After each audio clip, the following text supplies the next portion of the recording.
The Rise of Black Sky, Chapter 8, Part 2. It was a cold, silent evening as the Winter Herb Clan's village came into view. The snow crunched underfoot and the air was thick with anticipation. We're almost there. Hold on just a bit longer.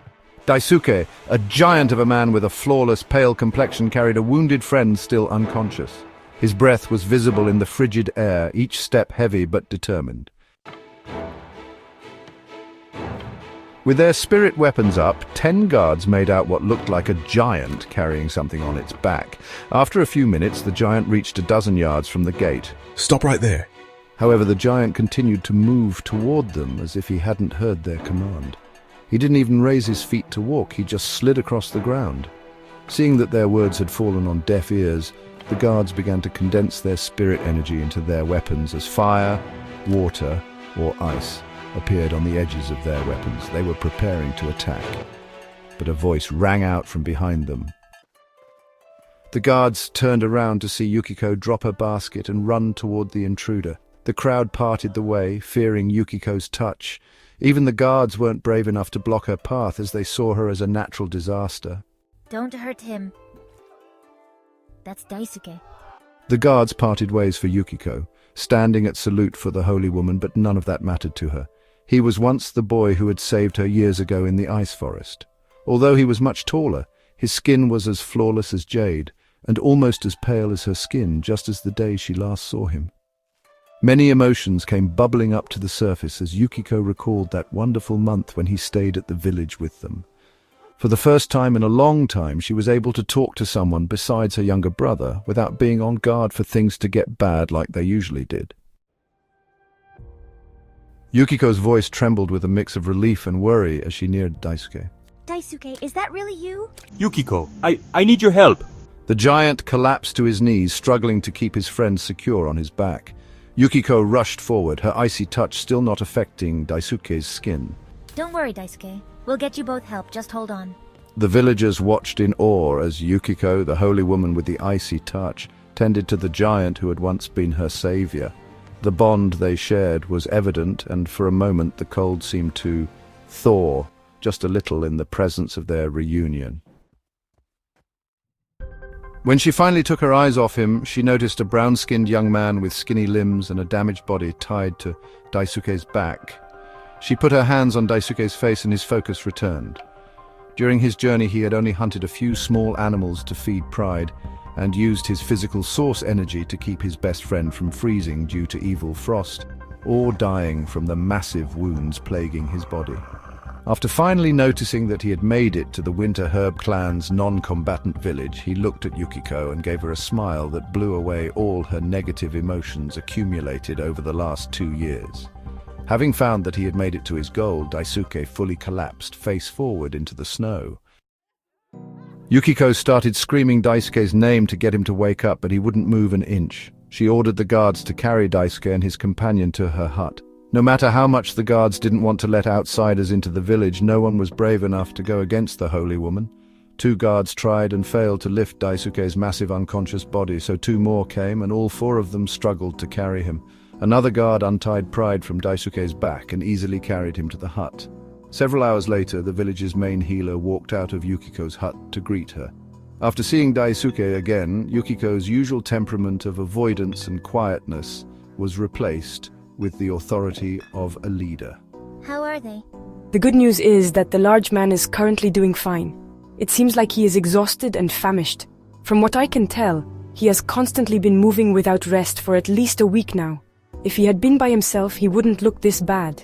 But when examining the brown-skinned young man, I found massive traces of the large man's source energy coursing through his body, protecting his vital organs, keeping his bones in place, and creating a thin membrane above his skin to protect him from evil frost. As the healer said this, a slight smile formed across her face as she thought of how far someone would go for another person, but that smile quickly faded and was replaced with a look of horror when she thought about her other patient. The brown-skinned young man, however, is in some of the worst shape I have ever seen. Most of his bones are broken, and his muscles torn beyond repair. He is malnourished to the point that he has the body of a 14-year-old boy, but he is clearly at least 16 years old. The worst of it is that none of his old wounds were ever able to heal properly. The fact that he is alive is honestly amazing. Yukiko shuddered at the details. While she only knew a little about the man with Daisuke, there was only one type of person whose situation was ever this bad, an enslaved person on an extremely cruel enslaver's property. When will they both wake up? The large man will gain consciousness by tomorrow morning. I gave him a mid-level Tier 2 recovery pill, and I had him soak in a potent herbal bath. Most of his source energy will recover overnight, so he will be starving in the morning. However, the brown-skinned young man is another story. The fact that he is alive is already a miracle, so only one thing can keep him going once the large man's source energy dries up and stops protecting him. What is it? He will need to take the peak-level Tier 2 rebirth pill and survive the unbelievable pain of having his body turning inside out, while melting and breaking over and over again for at least 36 hours. The more Yukiko heard, the worse she felt. She couldn't say she knew Daisuke well, as he had only been with them for a very short month. But whenever she asked about his life, Daisuke would always somehow bring up Pride, the person he considered a brother and best friend.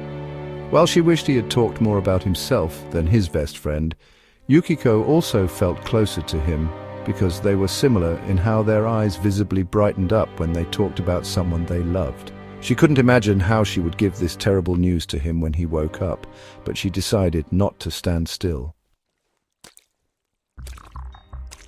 Search our libraries and old scrolls.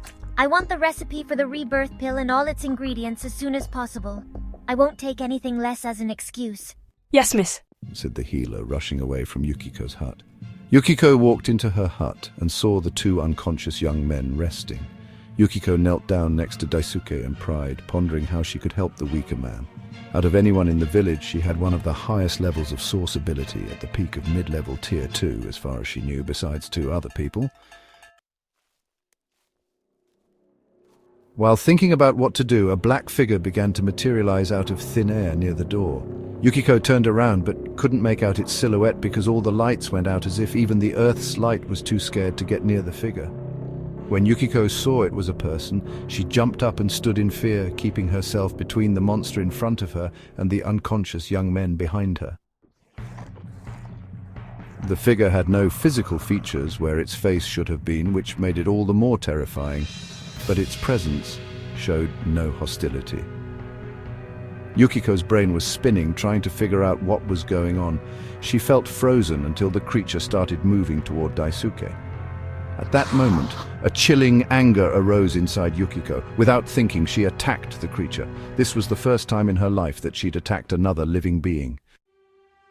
She created a frost wave so thin and sharp that anything with a physical body beneath the peak level Tier 2 would be cut in half and shattered by frostbite. When it hit the mysterious figure, it split the figure in half and shattered on the ground as the frost wave traveled toward the hut's wall and dissipated before causing damage to the surroundings. For a moment, Yukiko was overcome by a feeling of sorrow as she thought back to how she caused her mother to die all those years before. Her simple existence caused death to appear around her once again, and the pain inside caused her to lose focus on the being she thought she had killed. The two shattered halves of the black figure stitched themselves back together and extended pieces of themselves toward Yukiko, Daisuke, and Pride.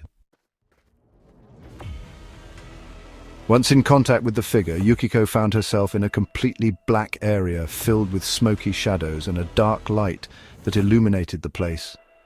All she could see was an endless expanse of pure darkness. Once there, a part of the floor started to grow taller, where a man covered in a black shroud appeared before her. Welcome, child of nature. Brought to you by Black Sky Entertainment.